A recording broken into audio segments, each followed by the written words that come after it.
안녕하세요. 물리학원 빛과 파동 시간입니다. 우리는 저번 시간에 파동의 속력과 굴절에 대해 배웠습니다. 기억을 되살리기 위해 이 그림에서 속력, 진동수, 파장을 비교해 봅시다. 속력은 어디서 빠른가요? 매질 1에서 빠릅니다. 입사각과 굴절각의 크기를 비교하고 굴절의 법칙을 이용하면 됩니다. 진동수는 어디에서 큰가요? 파동이 진행하는 동안 진동수는 변하지 않습니다. 즉, 진동수는 동일합니다. 그럼 파장은 어디에서 길까요? 매질 1에서 깁니다. 속력은 파장 곱하기 진동수라는 식을 적용하면 됩니다. 오늘은 이 굴절의 법칙을 이용해 여러가지 굴절 현상을 이야기해 보겠습니다.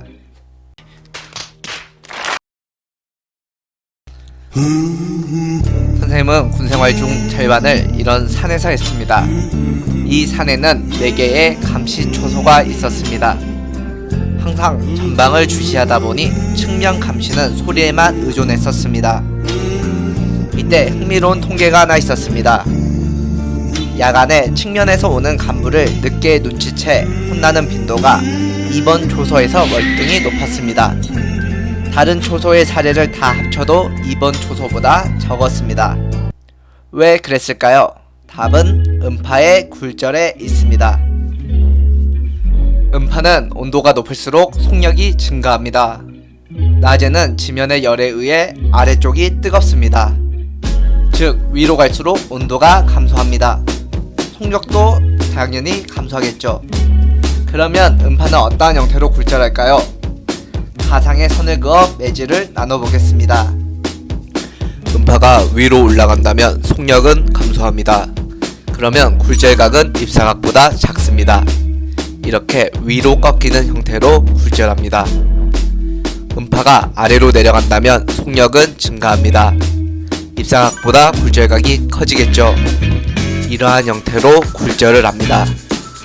그러다가 어느 지점에서는 심지어 굴절이 일어나지도 않습니다. 반사만 일어나는 거예요. 전체적으로 이러한 형태로 굴절이 일어납니다. 그러면 위에 있는 사람들은 소리를 잘 들을 수 있지만 아래에 있는 사람들은 소리를 잘 들을 수 없습니다. 밤에는 낮과는 달리 아래쪽이 차갑습니다. 그러면 음파는 낮과는 반대로 굴절합니다. 음파가 위로 올라간다면 속력은 증가합니다. 굴절각이 입사각보다 크겠죠. 음파가 아래로 내려간다면 속력은 감소합니다. 이때는 굴절각이 입사각보다 작습니다. 전반적으로 아래로 굴절함을 확인할 수 있습니다. 밤에는 위에 있는 사람이 소리를 잘 들을 수 없습니다. 그래서 2번 초소가 다른 곳에 비해 잘 뚫렸던 겁니다. 참고로 선생님만은 소리에 예민해서 뚫린 적이 없습니다. 수업시간에 친구에게 말을 걸기 전에 항상 이 점을 유의합시다. 우리는 지금 당장도 실험할 수 있습니다. 친구 한 명과 짝을 이루어 낮에 학교에서 한 명은 건물 밖으로 나가고 한 명은 위에서 남아 있읍시다. 그리고 서로 대화를 해보세요.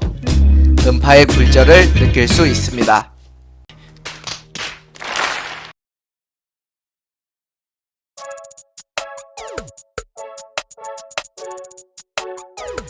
여러분 대부분은 수영장에서 이런 경험이 있을 겁니다. 보기에는 얕아 보이는데 들어가 보면 생각한 것보다 깊습니다. 사진에서 물과 공기에 겹쳐있는 조련사의 몸이 겹쳐 보입니다. 빛의 굴절에 의한 착시 현상들입니다. 여러분들 교과서에도 이러한 사진이 나와 있습니다. 창으로 물고기를 잡을 때 물고기가 보이는 곳을 정확하게 겨냥하면 물고기를 놓치게 된다고 합니다. 물고기를 잡기 위해서는 어디를 겨냥해야 할까요? 물고기에서 반사되어 나온 빛은 물에서 공기로 진행할 때 굴절이 일어납니다. 어떻게 꺾일까요? 빛은 물보다 공기에서 속력이 빠르기 때문에 입사각보다 굴절각이 커집니다.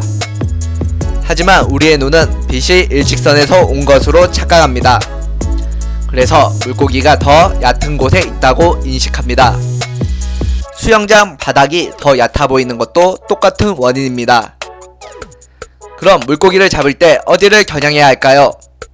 보이는 것보다 더 가까운 곳을 겨냥해야겠죠. 언젠가 사냥을 할 때 써먹고 물속이 여러분이 보이는 것보다 깊다는 사실만은 항상 명심합시다. 멀리 이 짙은 안개에 쌓여있는 도시가 보이시죠? 지나가던 사람들도 이렇게 발을 멈추고 구경하기에 바쁩니다. 마치 바다 위의 유령 도시 같기도 한데요. 사실 이건 중국 야오닝 다리엔시에서 발견된 신기루입니다. 빛의 굴절에 의한 착시는 물체가 실제 위치가 아닌 다른 위치에서 보이기도 합니다. 이 현상을 신기루라 부릅니다. 사막이나 극지방의 바다처럼 온도차가 큰 곳에서 주로 볼 수 있습니다. 빛은 공기의 밀도가 낮을수록 빨라집니다. 온도가 높으면 공기의 밀도는 낮아집니다. 그래서 빛의 속력이 빨라집니다. 음파의 굴절에서 배웠던 내용들을 그대로 적용해 봅시다. 그렇다면 빛은 이렇게 굴절됩니다. 우리의 눈은 빛이 일직선에서 온 것으로 착각하기 때문에 바닥에 산이 있는 것으로 인식하게 됩니다. 빛의 굴절을 이용한 대표적인 도구는 렌즈입니다. 렌즈는 유리나 플라스틱을 가운데가 갈수록 볼록해지거나 오목해지도록 표면을 곡선으로 만듭니다. 여기 볼록 렌즈로 빛이 입사합니다. 어떻게 굴절될까요? 먼저 경계면에 수직한 법선을 그려봅시다. 렌즈 내부에서 빛의 속력은 감소합니다. 따라서 굴절각이 입사각보다 작습니다. 렌즈 바깥으로 빛이 나갈 때는 빛의 속력은 증가합니다. 굴절각이 입사각보다 큽니다. 그래서 이러한 형태로 굴절합니다. 볼록 렌즈는 빛을 모으는 성질이 있습니다. 우목 렌즈에서 빛이 입사할 때도 경계면에 수직한 법선을 그리고 굴절의 법칙을 이용하면 됩니다. 오목 렌즈는 빛을 퍼지게 하는 성질이 있습니다. 여기 바다가 있습니다. 어떤 부분은 밝고 어떤 부분은 어둡습니다. 어떤 차이일까요? 밝은 부분은 물결파의 마루에 해당하고 어두운 부분은 골에 해당합니다. 마루는 볼록 렌즈처럼 빛을 모아줍니다. 빛의 세기가 높아져서 밝아 보입니다. 골은 오목 렌즈처럼 빛을 퍼뜨립니다. 빛의 세기가 낮아져 어두워 보입니다. 렌즈에 의해 물체가 어떻게 보이는지는 물리학 2에서 배울 예정입니다. 지금까지 민간인을 위한 굴절의 법칙이었습니다. 과학자를 위한 굴절의 법칙은 스넬의 법칙이라고 부릅니다. 다음과 같습니다. 하나하나 살펴볼까요? 먼저 SIN은 상가함수 중 하나인 사인입니다. 그리고 사인 뒤에 있는 것들은 각각 입사각과 굴절각을 의미합니다. 자, 그럼 여기 N은 뭘까요? 이 N은 굴절율이라 부르는 값입니다. 진공에서의 빛의 속력을 매질에서의 빛의 속력으로 나누어 구할 수 있습니다. 즉, 매질에서 빛의 속력이 느려질수록 굴절율이 커집니다. 여기에서 N1은 매질 1의 굴절율이고요. N2는 매질 2의 굴절율입니다. 그럼 어떤 게 더 클까요? 당연히 속력이 느린 매질 2의 굴절율이 더 큽니다. 그러면 각도는 매질 1의 입사각이 매질 2의 굴절각보다 크겠죠. 우리가 앞에서 배웠던 내용을 이렇게 끄집어낼 수 있습니다. 또 스넬의 법칙은 한 발 더 나아가 주어진 조건을 이용해 굴절율, 입사각, 굴절각을 예측할 수도 있습니다. 오늘 수업은 여기까지입니다. 마지막으로 이것저것 안내하겠습니다. 첫 번째, 드디어 물리학 1 과제가 있습니다. 학습지 5쪽까지 빈칸을 채운 후 사진을 찍어 선생님한테 항상 보내던 방식으로 제출합시다.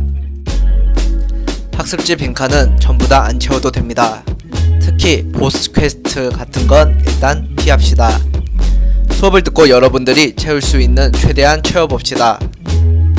과제를 날로 하려는 학생들을 막기 위해 답은 다음 주에 올리겠습니다. 두 번째, 과제 연구 관련된 문의사항에 대한 답변입니다.